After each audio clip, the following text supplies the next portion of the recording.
Olá, estamos dando início a mais um Conexão UFCG. Hoje eu, Kenio Alex, na apresentação, e Marinson Braga.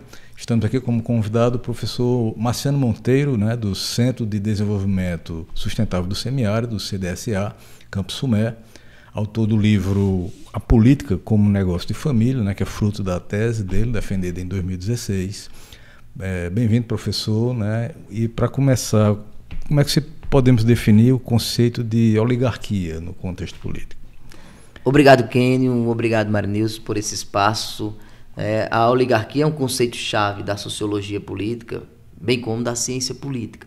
Desde os gregos, a começar lá por Aristóteles e inclusive com Platão, no que tange a tipologia das formas de governo, a oligarquia está lá presente como uma dessas tipologias.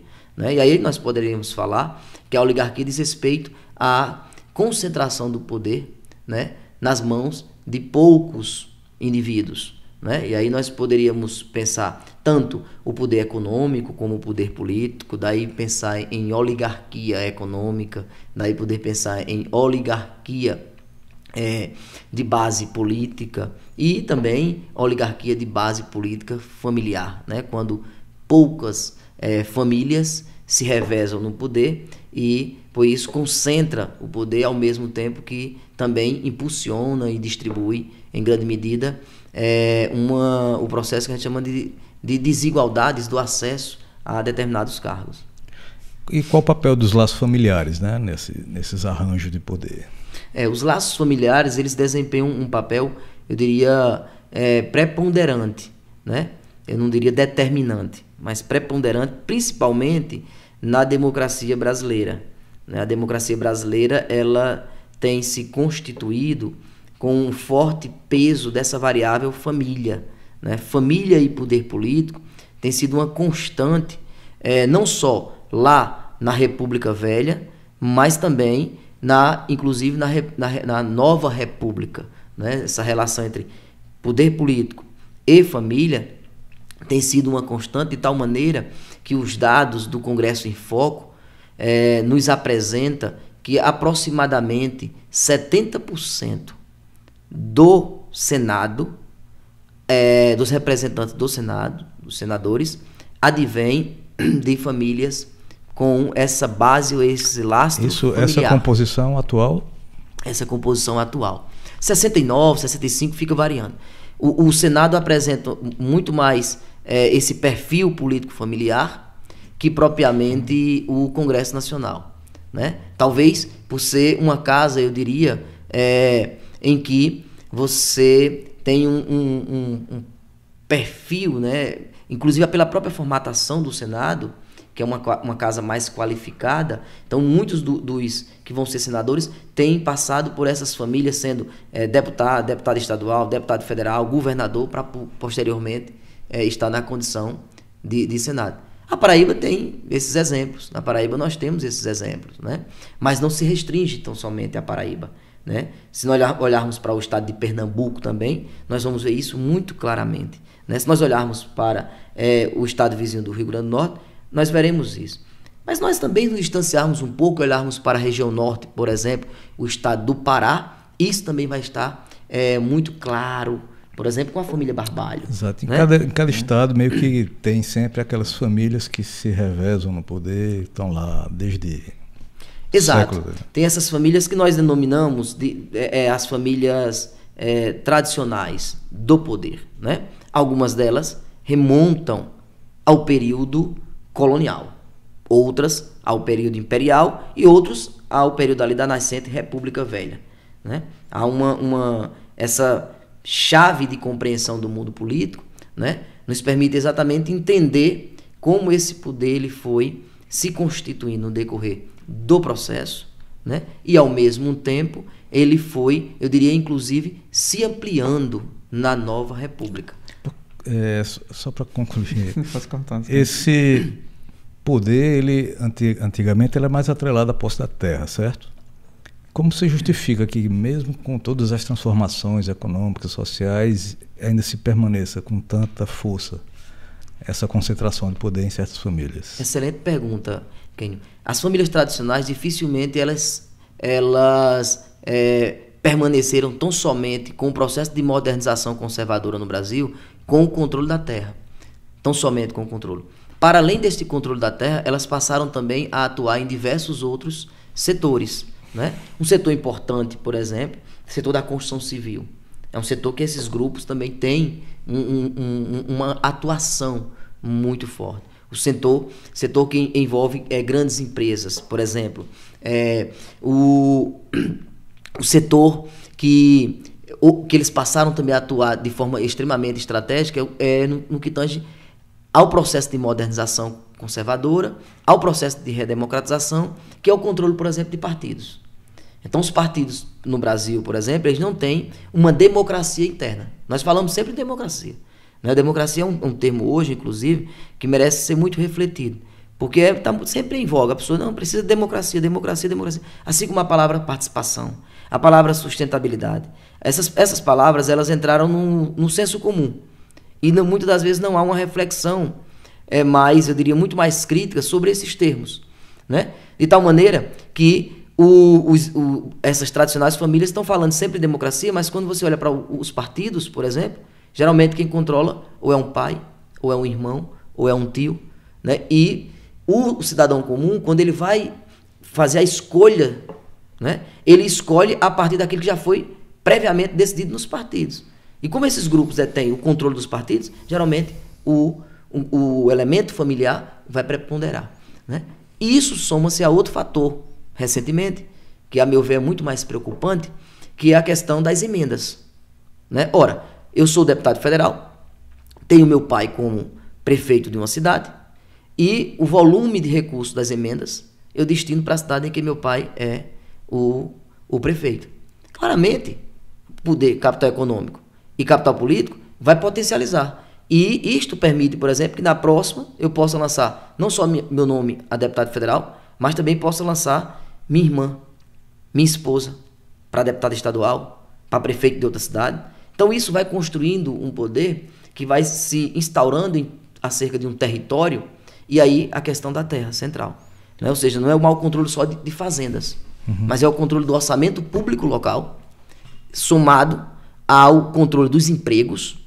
Isso é muito importante também, porque você tem se você tem um volume de recursos que você destina para um município para fazer determinadas obras, por exemplo, um hospital, construir um hospital, lá precisa de empresas. Essas empresas precisam de trabalhadores. E os trabalhadores podem muito bem ser indicados por esses grupos familiares. Isso potencializa-se em voto. Então é uma rede. Daí que eu trabalho com o conceito de capital político familiar, né? No sentido de pensar as redes de relações que são constituídas no decorrer do processo através desse grupo familiar. Então não se trata de uma transmissão meramente genética, como ocorria nas monarquias. Ah não, porque ele é filho, ele vai ser o candidato. Não, não é isso. É porque existe sim uma potencialidade dos capitais que são mobilizados no decorrer do processo, e mais ainda quando tem-se o período que nós chamamos na antropologia de o tempo da política, é que mobilizam-se esses recursos. Recursos aqui não entendidos tão somente como recursos econômicos. Né? Recurso econômico é um recurso importante, né? Mas são vários outros recursos, desde os recursos simbólicos, materiais, culturais, diversos outros recursos que são mobilizados. Nessa questão dessa linha do tempo, vamos considerar assim, né? Você falou da terra, então, digamos assim, os currais, né? Eles se tornaram empresas, né? Seria nessa linha. E, digamos, essa renovação, ela, numa expectativa assim, ela não existirá, digamos, politicamente. Esse está no nosso DNA e isso vai se perpetuar sempre. Na minha leitura, aí o senhor vai fazer uma reflexão sobre isso, que onde você não tem um laço sanguíneo, você tem um apadrinhamento. Então, você se torna membro daquela família? Fantástica a pergunta, Marinhos, porque ela nos permite exatamente entender dois conceitos, né, que trabalhei na tese. Né? Por um lado, o conceito de capital político familiar, e por outro, a ideia da empresarização da política, né? Que é o que tem ocorrido. Né? Você chamava a atenção a questão dos currais eleitorais como fosse uma empresa. Né? E aí nós temos, nós constatamos, né, porque também participo de um grupo de pesquisa junto à Universidade Federal do Paraná, e as nossas pesquisas têm constatado que esses grupos, eles detém não só controles de partidos, mas também inclusive de rádios locais. As rádios locais geralmente tem alguém da família que está relacionado com a questão das rádios. Você tem a questão da indicação, que isso é muito importante, para os tribunais de contas, né? Isso é algo muito forte. Se fizermos um mapeamento, e há uma pesquisa na Universidade do Paraná, né, feita pelo, eu acredito que foi o Marcelino, depois eu posso olhar, enfim, e uma pesquisa só sobre os tribunais de contas do Brasil. E o padrão é esse, o padrão é político familiar, né? Então você tem um processo cada vez mais que tem inflacionado as disputas eleitorais. Ou seja, se você não tem recurso, e aí recurso no sentido mais amplo, repito, não no sentido só econômico, dificilmente você tem capacidade de competir nesse campo político, né? Daí a importância de ter o controle do partido. Porque é pelo partido que você tem os recursos do fundo público. Então, se eu tenho o controle e o partido pertence ao grupo familiar, lógico que o maior volume de recursos eu vou distribuir para os meus filhos, os meus netos, as pessoas que estão no meu grupo familiar. E aí, claro, se eu não tenho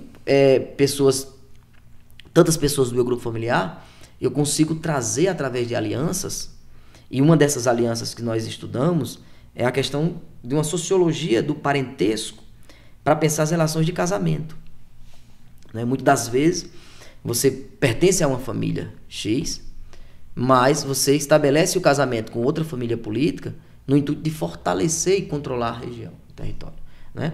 Um livro que eu estou escrevendo, né, mas ainda está embrionário, é essa relação entre poder político, família e território.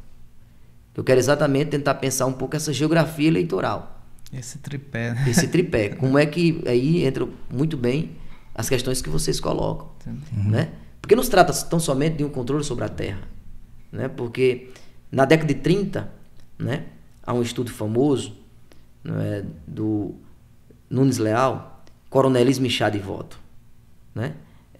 Em que mostra essa relação do mandonismo político, ou da relação do poder político local, melhor dizendo, com o nacional. E essa relação, a meu ver, hoje, ela está muito mais complexa.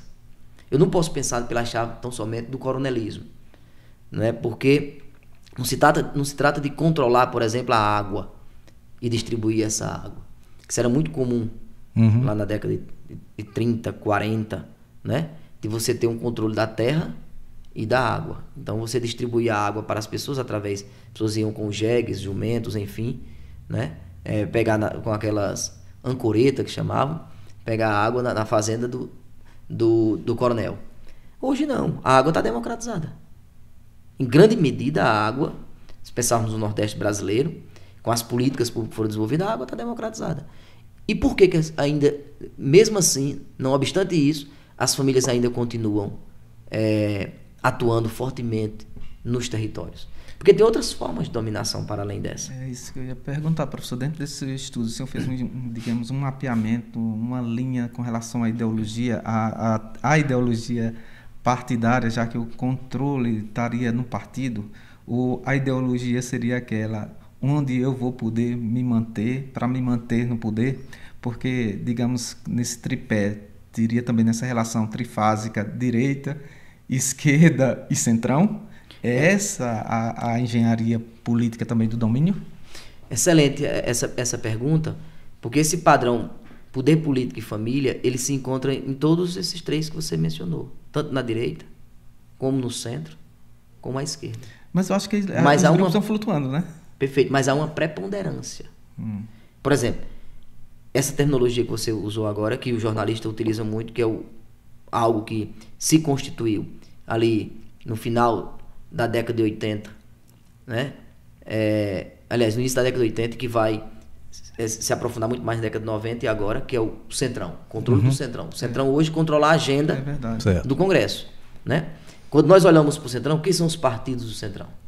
Né? A gente vai olhar. O perfil dos partidos do Centrão são perfis de partido muito mais à direita, né? Eu não falo em extrema direita, preciso, né, entender bem essa classificação. Mas são partidos que dialogam à direita. E majoritariamente o Centrão é de onde vem essa preponderância dos grupos e das oligarquias regionais. Né? Se nós olharmos, por exemplo, União Brasil, né? A Constituição do União Brasil, a Constituição do PP, Partido Progressista, né? A Constituição do Republicano, né? Porque eles mudam os nomes, mas os grupos permanecem. E claro que há, muitas das vezes, essa mudança. Os grupos, eles também revezam. Né? Por exemplo, no caso da Paraíba, nós tínhamos a família Moraes, né? o Efraim Moraes, né? Cujo pai foi senador, o filho hoje é atual senador. Então, você tinha lá no PFL. Hoje está no União Brasil. No União Brasil, né? De igual modo, poderíamos pegar a família Ribeiro, né? Que está no PP. Eu estou dizendo os que compõem o Centrão, né? Família Cunha Lima, aqui em Campina Grande, né? O Mota mesmo, né? Os Mota, o Mota, em Patos, né? Em Patos, né? O Lucena, na capital, né? Poderiam pegar bem recentemente os Gadelhas, lá em Souza. Então nós poderíamos fazer, mas não poderíamos ficar tão somente em Paraíba. Flutuante, né? Nós poderíamos, se nós olharmos para o estado vizinho, Pernambuco, a família Coelho, né? Lembremos que a família Coelho, quando no auge do Partido dos Trabalhadores, provavelmente no primeiro e segundo governo, a família Coelho era base aliada, né? E posteriormente, quando o Bolsonaro assume, a família Coelho acaba assumindo. Então, na verdade, eles o partido é o que pouco importa. Percebe? O que mais importa é a coesão, é a unidade do grupo familiar. É verdade, se manter. Vejamos o veneziano em Campina Grande, né? Esteve no no PMDB anteriormente, foi PDT, né? Depois foi ao PSB, né? Chegou a ser eleito senador. Então, veja, posteriormente sai da base. Então você tem essa rede de relações que vão sendo construídas, mas a unidade do grupo familiar permanece. Então, o que nós chamamos a atenção na tese é para exatamente entender, para além do partido, existe uma coesão, né? Uma unidade desse grupo familiar. E essa unidade, ela é utilizada como estratégia, né? Então, é preciso pensar a unidade familiar e quais são as estratégias elaboradas por esses grupos, né? Isso vai do Iapoca ao Chuí, por esses grupos, no sentido de permanecer, conquistar o poder e permanecer. Essa é a questão chave da ciência política, porque está lá com Maquiavel, né? Maquiavel, no Príncipe, ele vai dizer, o mais importante do poder não é chegar. O mais importante é como se manter no poder. Então, como é que você se mantém no poder em um país em que os partidos são frágeis? Quantos partidos nós temos? É uma pluralidade enorme de partidos que, se você perguntar a qualquer cidadão comum que está nos assistindo, qualquer cidadão comum, o que significa tal sigla, ele não vai saber. Soma-se a isso o fato de que mudam-se. Veja, até bem pouco tempo nós tínhamos o PFL, Partido da Frente Liberal. Hoje nós temos o União Brasil, né? Então, muda-se muito. Os cientistas, nós ainda ficamos procurando, pesquisando isso, mas quem não é da área não está muito interessado nisso. É muito difícil também você entender, o pessoal como me perguntam a questão ideológica, né? Como o cara tem um perfil ideológico, vai para um partido que o cara vai perceber que dentro da arquitetura, digamos, ideológica do partido, ele não se enquadra. Mas sim naquele movimento político dos interesses, aí é necessário, aspas, que o pragmatismo Professor, indo para as consequências disso, né? Em que medida esse modelo, né, de poder familiar, podemos dizer assim, ele repercute na perpetuação das desigualdades sociais, por exemplo? Nós temos algumas implicações, né? Primeiro que nós sempre falamos, principalmente a partir da década de 80, muito forte, o discurso da redemocratização dos espaços. E, por tabela, um dos espaços que necessita ser redemocratizado ou melhor, democratizado, é o espaço da política, né? O espaço da política, porque a política ela é muito importante. Porque nós estamos aqui por uma decisão política. Todas as pessoas, nós respiramos por uma decisão política, né? Isso aí já é o jargão, né, que já está comum. Mas quando você tem um poder que ele fica concentrado em poucos grupos, isso inibe um processo que é o processo de renovação política.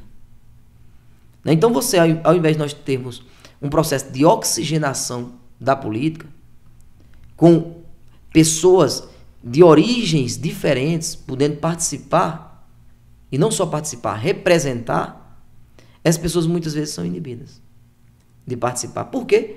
Porque não se participa, não representa, né? Porque a democracia é representativa, não se representa tão somente com a boa vontade. Você precisa primeiro participar de um partido. Para adentrar um partido, você precisa disputar internamente no partido.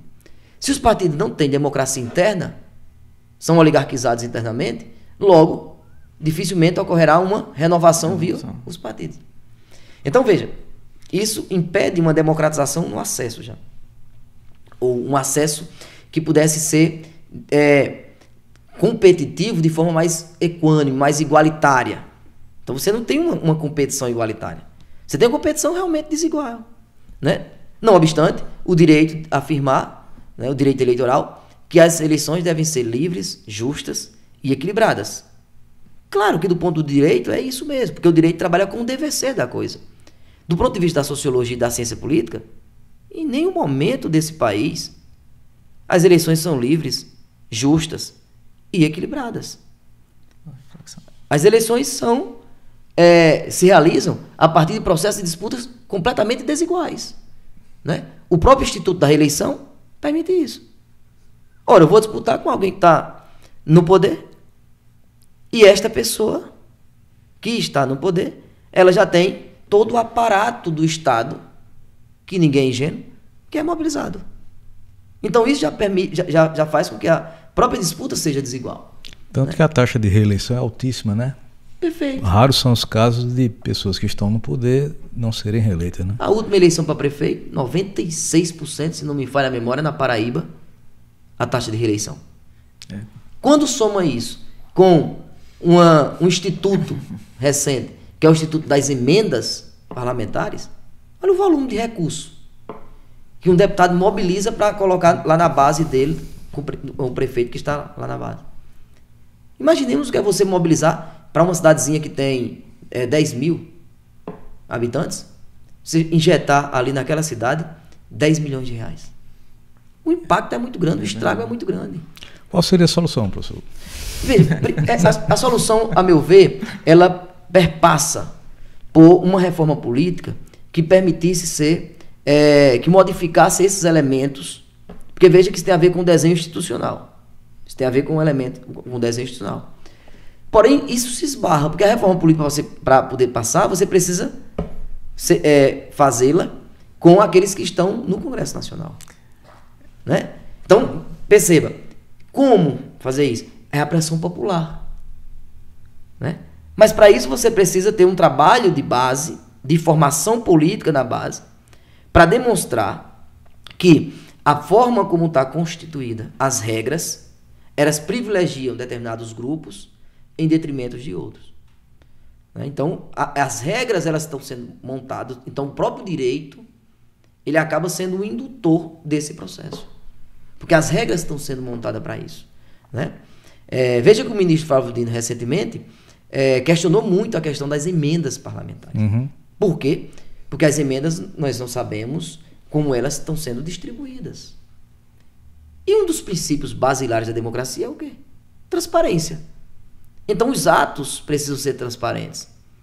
Então, para quem está sendo destinado um volume de recursos X, para tal, como vai ser esse recurso deve ser gastado, né? Como gastar esse recurso? Né? Isso tem que estar claro. As emendas não.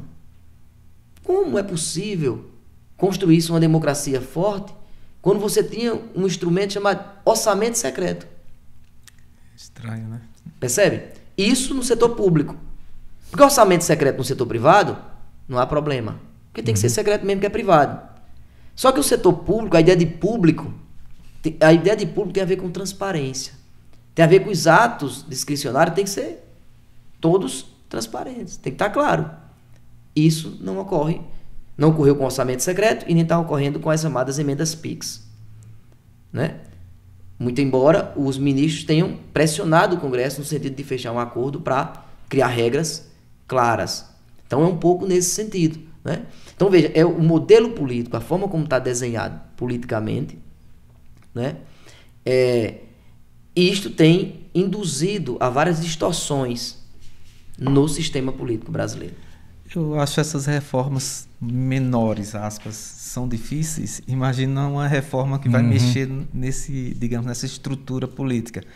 Essa questão não seria ideológica, passaria para utópica, né? Digamos, a gente teria uma dificuldade enorme, até na construção de uma base de consciência popular, porque vai ser sempre sufocado os iniciantes com outras ideias para ser cooptado, né? Mas esse movimento também existem modelos de países em que isso foi realizado de forma plena, digamos assim? Temos vários países em que você tem isso. Porque o que é como pensar, por exemplo, as democracias, né, contemporâneas? As democracias contemporâneas, todas elas têm um instrumento que não tinha na democracia grega, que é o instrumento da representação, né? Se você pensar a democracia grega, por exemplo, por mais que seja vamos dizer assim, o modelo do Ocidente, né, o protótipo, ou a forma primeira, né, no Ocidente foi a democracia lá na Grécia. Mas ali era uma democracia direta, né? E mesmo assim, tinha determinados indivíduos, mulheres, pessoas escravizadas que não podiam participar. Então era uma democracia ainda também restrita, né? Mas na democracia grega você não tinha a figura, a instituição da representação. Era direto. Né? Direto. E nem sequer tinha um partido. Então, esse experimento moderno, ele é muito recente, temos 500 anos aproximadamente, 500 e poucos anos. Na Ágora, se não me engano, né?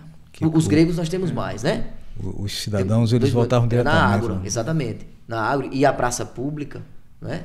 E lá estabelecia esse debate, era por sorteio e tal, mas na moderna, né, esse experimento ele é muito novo, né, se olharmos em perspectiva histórica comparada. Vamos perceber que esse modelo ainda é muito novo. E qual foi a forma que nós conseguimos resolver? Devido à complexidade das sociedades modernas. Uma sociedade muito mais complexa, agora, recentemente, as contemporâneas com 30 milhões de eleitores, 50 milhões, né? Então, como você resolver isso? Um dos instrumentos foi a ideia da representação. Então, você criou a representação via o quê? Os partidos. Então, os partidos são as instituições que na democracia, exercem um papel fundamental nas democracias contemporâneas. Agora, a questão que se coloca e como funcionam esses partidos? Acho que essa é a grande questão. Né? Porque você precisa democratizar os partidos para você poder democratizar o poder político. Como os partidos são oligarquizados, o poder político tende a ser oligarquizado. Como a sociedade ela é oligarquizada do ponto de vista financeiro, econômico, né? Você tem uma pequena fração de indivíduos que detém a maior fração de riqueza, e esses indivíduos não querem sequer ser tributados, né? Quando você tem uma parte significativa que o que ganham mal dá para sobreviver, para fechar o mês, né? Com muito sufoco, então veja, você tem um distanciamento. Então você tem uma oligarquia financeira também que opera. Então essa oligarquia financeira acaba operando onde? No Congresso Nacional. E, por tabela, acaba influenciando esses parlamentares, que estão oligarquizados do ponto de vista o quê? Político. Logo, o que acontece? Muitas das vezes o sujeito é eleito, mas ele não representa os interesses daquele que o elegeu. Por que não representa? Porque o financiamento, muitas das vezes, o acesso a esses grupos da alta elite econômica, permite que eles tenham um compromisso com eles e não com a base. Isso cria um distanciamento. Isso vai provocar crises nas democracias contemporâneas. Daí alguns autores, alguns teóricos tratam de... Isso em vários países. Crise da representação. Isso em vários países. Os Estados Unidos está passando por isso recentemente. Que era tido como o melhor modelo de democracia, né? Mas uma democracia extremamente limitada, né? Então, veja, se nós olharmos para o modelo dos países nórdicos, nós vamos perceber que os modelos lá são muito mais, eu diria, próximo da realidade das pessoas. Isso traduz um pouco dessa questão de marca, né, de família, do povo marcado, como é gado marcado por feliz, né, e está infeliz essa questão de quem tem essa marca que vai das oligarquias, está insatisfeito e a qualquer momento pode haver um rebu, uma ruptura, né? Sim. O senhor acredita que haja essa insatisfação?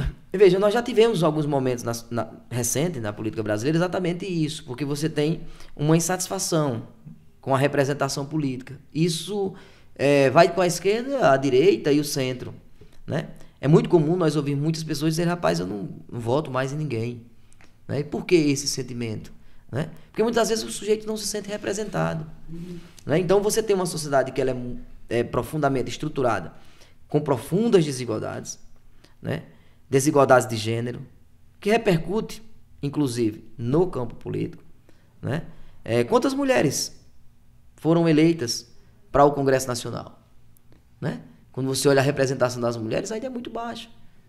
Observando... Apesar de ter cotas, né, para as candidaturas. Cotas. Né? E detalhe, nós fizemos uma pesquisa, foi publicada em outro livro, sobre mulheres e poder político. Isso, pesquisadores do Brasil, de várias regiões do Brasil, publicado pela Universidade Federal do Paraná, né? E a representação dessas mulheres, geralmente essas mulheres que nós olhamos, as que estão lá no Congresso, são mulheres oriundas dessas famílias tradicionais. Então perceba como é algo complexo. Beleza, tudo bem, nós temos a possibilidade de ter mulheres representantes, sim, mas quem são as mulheres que estão representando? São mulheres ligadas aos grupos, a essas famílias, né? Então, dificilmente uma mulher que advém das bases, ela consegue furar a bolha. Há casos, claramente, né? Há casos. Mas a regra, o modo como se opera, está muito ligado a isso. Que volta para aquela questão, porque são pessoas que estão bem situadas e bem posicionadas, né? São mulheres que estão bem posicionadas. É a mulher que é irmã de um deputado, é a mulher que é esposa de um prefeito, é a mulher que é irmã, que é filha de um senador. Então, veja, você tem esse poder político familiar, também essa relação, né, de como o gênero ele é inclusive utilizado, né, nesse aspecto. Como tem as cotas, vamos colocar você. E você tem um perfil. E nesse perfil, claramente se encaixa, não está nada errado. Mas perceba que precisa também estar bem posicionada, ter um poder na relação do poder econômico e do poder político.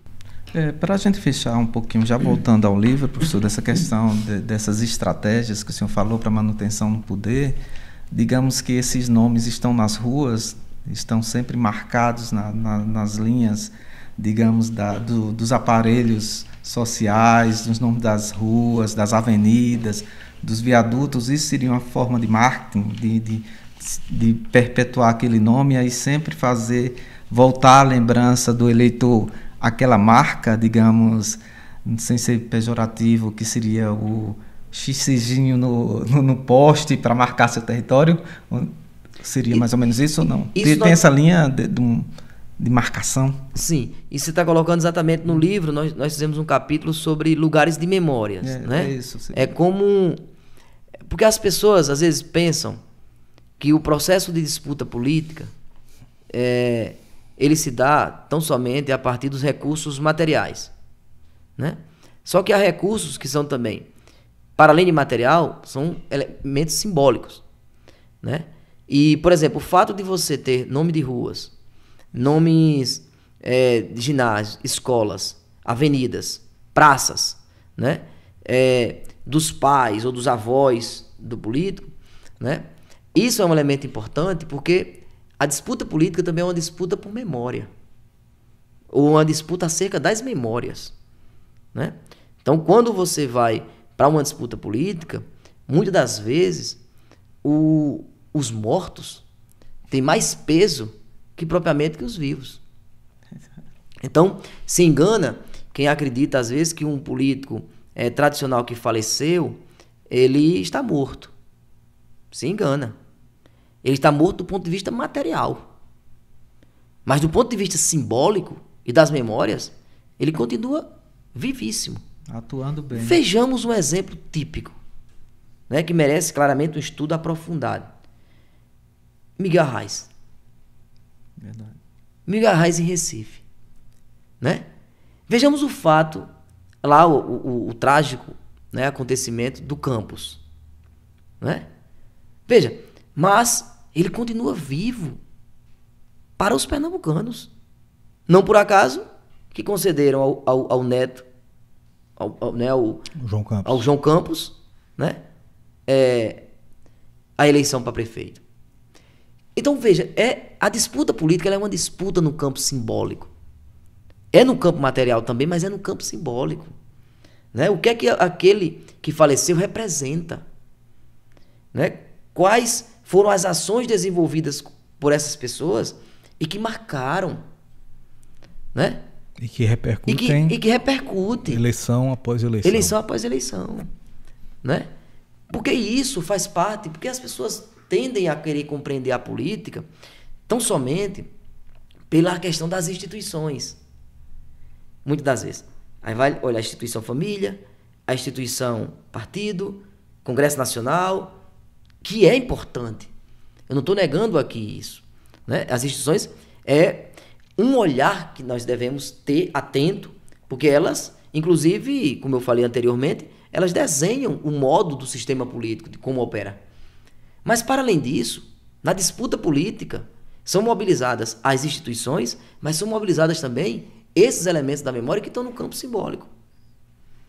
Isso é tão forte, porque isso mexe com sentimentos. Isso mexe com processos afetivos. E a política, para além de ser feita com a razão, num período de disputa, ou como falamos na antropologia, no tempo da política, a emoção é muito mais forte. Vira Copa do paixão, Mundo, torna-se paixão. Né? E principalmente na cultura política brasileira. E assim, os santinhos voltam, né? Eu vejo assim, algum político, algum líder, os santinhos voltam, no caso da figura daquele cara que já faleceu há tanto tempo, ele está ali emblemático, seja na camisa da campanha bem remota. Então está tudo, digamos, renovado e revivido, né? Exatamente. Nessa disputa municipal, né, que ocorreu no Brasil inteiro, né, eu ficava observando, pena que é tanta coisa para a pessoa estudar, que às vezes não dá tempo, né, para você pensar, mas dava uma agenda de pesquisa muito interessante. Você pensar em diferentes estados, como as imagens daqueles que morreram do ponto de vista material, mas que estão vivos na memória e nos afetos, enfim, nessa dimensão, eu diria muito mais espiritual mesmo, né?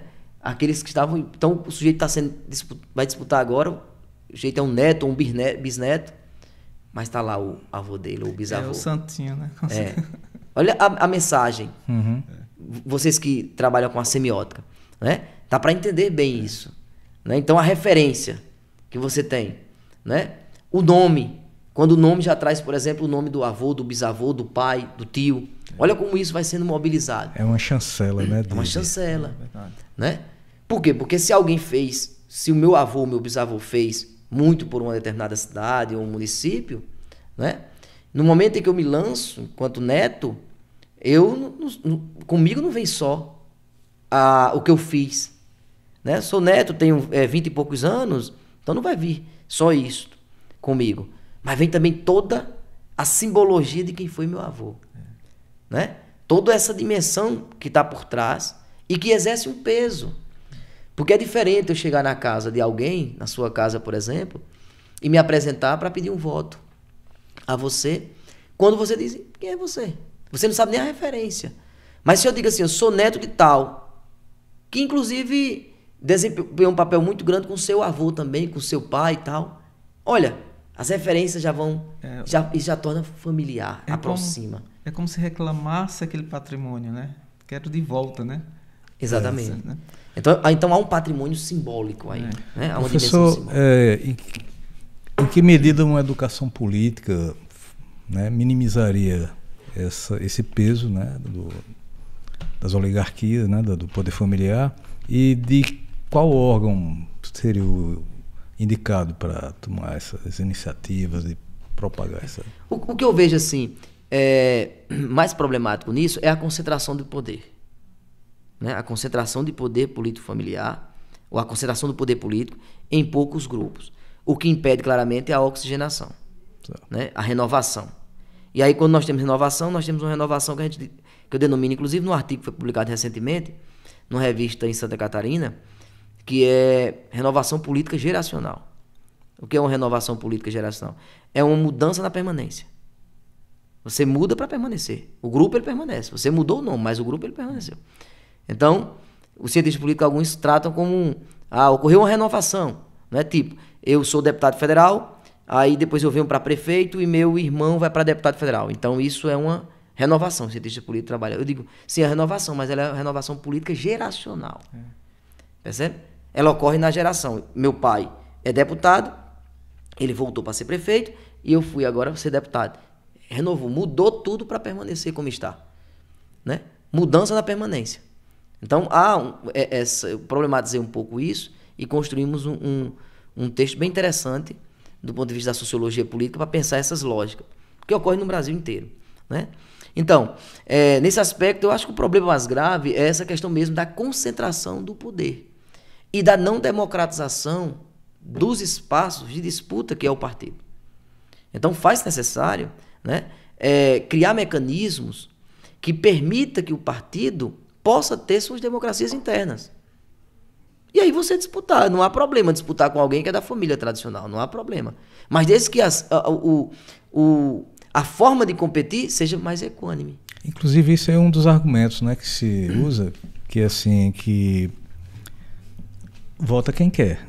Né? Ou seja, se a família está se perpetuando no poder, é porque as pessoas estão votando nela, né? É uma das exatamente. Um dos argumentos que se tem, né? Perfeito. Porém, como a família controla o partido, perceba. Então você não tem como dizer assim, vota quem quer. Não. Geralmente você está ali para votar nesse grupo aí. Porque o partido ele não tem a democracia interna. Então quando esse nome vai para o espaço, para a vida pública, vamos lá, para além do partido, quando vai ser apresentado à sociedade esse nome já foi uma escolha lá do partido, já foi chancelado. Então, você não tem como disputar, nenhum de nós temos como disputar sem ser pela via do partido. Em igualdade de condições. Exatamente, em igualdade de condições. Unanimidade, né? Já está lá pronto. Então, nós não escolhemos os candidatos que queremos. Nós escolhemos os candidatos que foram escolhidos no partido. Aí, a partir disso, é que a gente vai escolher. Então, a escolha ela já passa por um filtro, que é o filtro do partido. Percebe? Quantas vezes? Isso é muito comum, né? No Brasil, né? Você ter os partidos mesmo controlados por determinados grupos. E em cada região você tem o grupo que controla o orçamento. Me lembrei agora eu fiz o mestrado em design e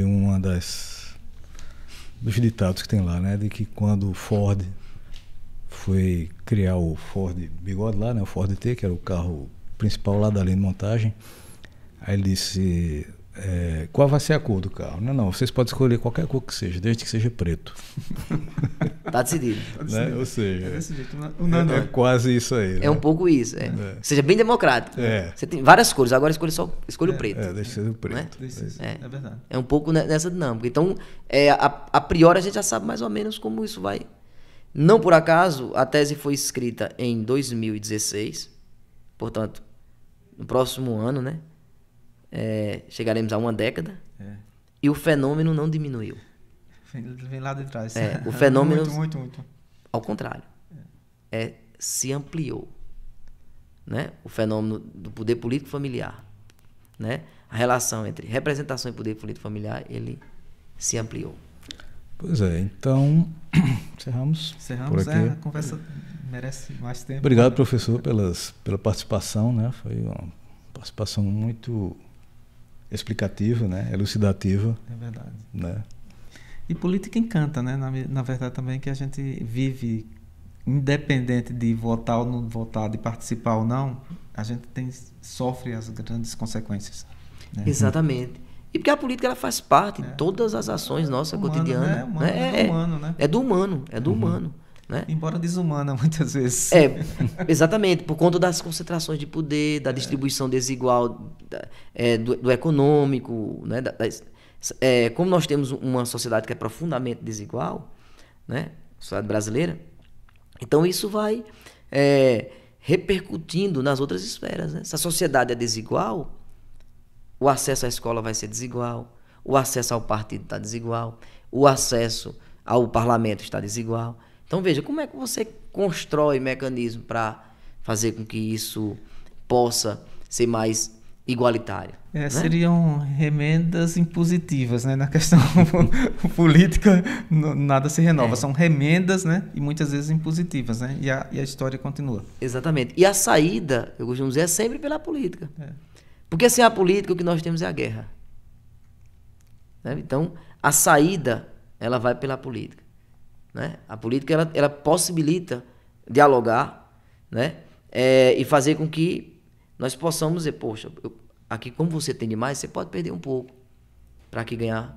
Então, um pouco essa lógica da negociação, ela está muito presente na política como um todo. Mas eu acho que nós já tivemos também avanço nesse aspecto. A guerra, né? É poder, no caso da política.